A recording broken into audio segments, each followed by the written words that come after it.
બુલેટિનની શરૂઆત કરવી છે એક મહત્વના સમાચારથી કે ગુજરાતના નવા ડીજીપીને લઈને આ મહત્વપૂર્ણ સમાચાર સામે આવ્યા છે। ગુજરાતના નવા ડીજીપી તરીકે જીએસ મલિકની પસંદગી થઈ ચૂકી છે। જી હા, અમદાવાદના પોલીસ કમિશનરને રાજ્યના પોલીસ વડા બનાવ્યા છે। 1993ની બેચના આઈપીએસ અધિકારી છે જીએસ મલિક। તો હવે અમદાવાદને પણ નવા પોલીસ કમિશનર મળશે।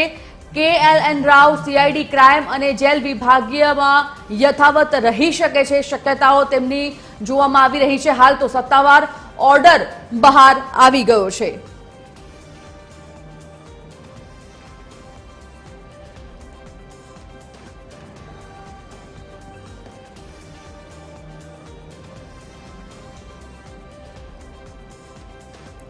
તો ગુજરાતના નવા ડીજીપીને લઈને આવી રહ્યા છે મોટા સમાચાર।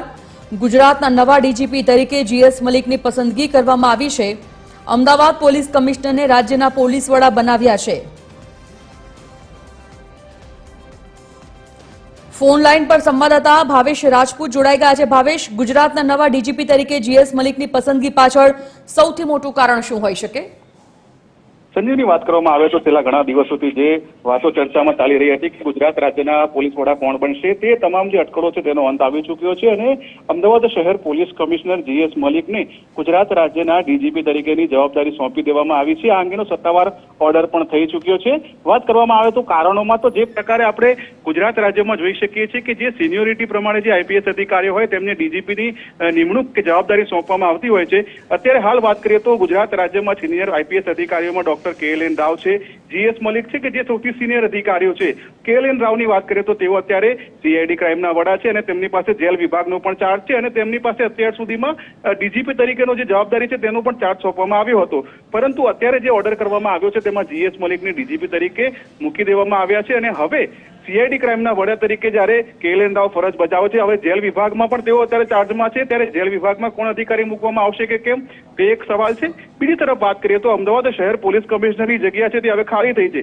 હવે આ જગ્યા ઉપર કયા અધિકારીને મૂકવામાં આવે છે તે પણ સૌથી મોટો સવાલ છે અને જો અન્ય કોઈ શહેરના પોલીસ કમિશનરને અમદાવાદ શહેર પોલીસ કમિશનરની જવાબદારી સોંપવામાં આવે તો પછી તે શહેરના પોલીસ કમિશનર કોણ બને? એટલે કે 4 જે મુખ્ય શહેરો છે, મહાનગરો છે કે જેના પોલીસ કમિશનરો, તેમાંથી કોઈ પણ એક અધિકારીને અમદાવાદના CP તરીકે મૂકવામાં આવે તો તે શહેરમાં પણ ફેરફાર જોવા મળશે। સંજીવની, ભાવેશ, ખાસ કરીને અમદાવાદ પોલીસ કમિશનર તરીકેના તેમના અનુભવોની જો વાત કરવામાં આવે તો રાજ્યના પોલીસ તંત્રને કેટલો ફાયદો કરાવી શકે, શું લાગે?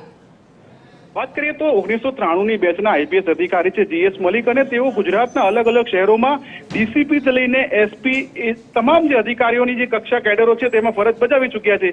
એટલે કે નાનામાં નાના અધિકારીથી લઈને જે ડીજીપી સુધીની તેમની જે સફર છે તે સફરમાં તેમણે ગુજરાતના અલગ અલગ શહેરોમાં કામ કર્યું। ક્રાઇમ રિલેટેડ વાત હોય કે પછી લો એન્ડ ઓર્ડરની પરિસ્થિતિ હોય, તમામ જે બાબતો છે તે ખૂબ જ સારી રીતે જાણે છે। કઈ બાબતની કઈ રીતે ટેકલ કરવું તે ખૂબ જ તેમને આવડે છે, તેમની આવડત ખૂબ જ સારી છે અને તેનો સીધો જ ફાયદો હવે ગુજરાત પોલીસને મળશે, કારણ કે કોઈ પણ જગ્યાએ કોઈ પણ લો એન્ડ ઓર્ડરની પરિસ્થિતિ હોય કે પછી પોલીસને લગતા કોઈ પણ સવાલો હોય, તે તમામ સવાલોને કઈ રીતે હેન્ડલ કરવું, કઈ રીતે કામ કરવું અને પોલીસને કઈ રીતે સારી સવલતો આપી, આ તમામ બાબતોમાં જીએસ મલિક સંપૂર્ણ રીતે એકદમ કારગત છે।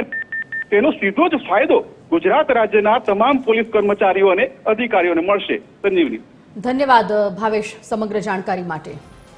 તો જીએસ મલિકને નવા ડીજીપી બનાવાયા છે। આપને જણાવી દઈએ કે આ મોટા ફેરફારો અને ત્યારબાદ ચર્ચાઓ ચાલુ કે હવે KLN રાવને કઈ જવાબદારી સોંપવામાં આવશે, જીએસ મલિક કોણ છે, જીએસ મલિકે કઈ કઈ જવાબદારીઓ નિભાવી છે અને જીએસ મલિકે કેટલી મોટી જવાબદારી સાથે આટલા વર્ષો પોતાની ફરજ પર રહ્યા છે, એ તમામ વિગતો આપની સ્ક્રીન પર પણ અમે બતાવી ચૂક્યા છે। અમદાવાદ પોલીસ કમિશનર તરીકે તેઓ ફરજ બજાવી ચૂક્યા છે।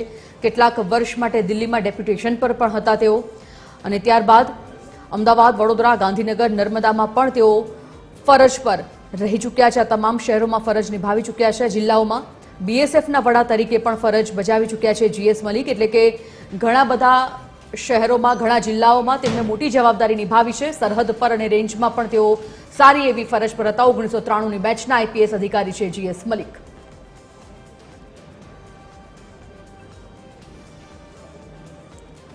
તો વહીવટી આ ફેરફારો એ કેટલો ફાયદો કરાવે છે, પોલીસિંગ કાર્યવાહી પર તેનો કેટલી અસર થાય છે તે જોવું પણ એટલું જ મહત્વનું બની રહેશે।